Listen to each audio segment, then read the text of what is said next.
VP, just a quick question of political lang, ma'am. Ang dami pong mga statements na lumalabas sa different platform, ma'am, na tinapunan mo daw ng laptop ang isang empleyado mo, ma'am, na si Attorney Powa.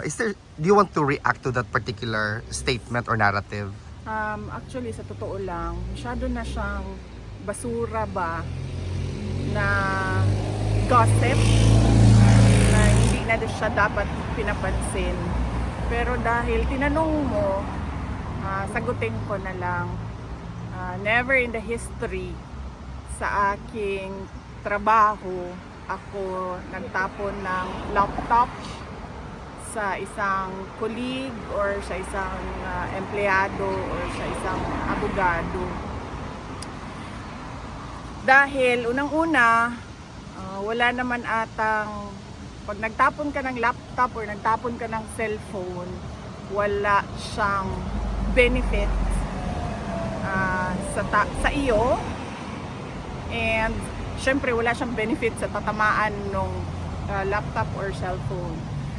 Pangalawa, hindi ako gumagamit ng laptop kasi hindi ako marunong gumamit ng computer. Sa lahat ng mga documents, nire-rely ko lang yan sa kasamahan sa opisina.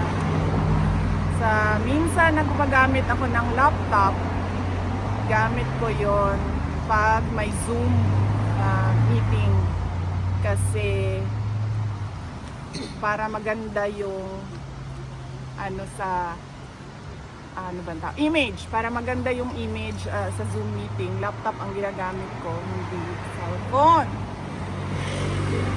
Sunod ay yung laptop ko, personal ko siya na laptop, binili ko siya, mahal siya, and hindi ko siya itatapon basta-basta kasi nasisira siya at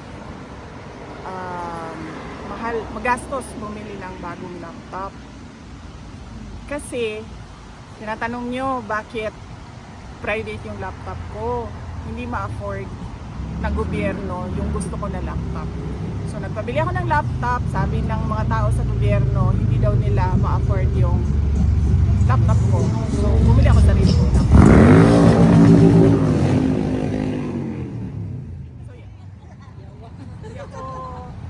Nagtatapon ng gamit, kahit anong gamit sa ibang tao.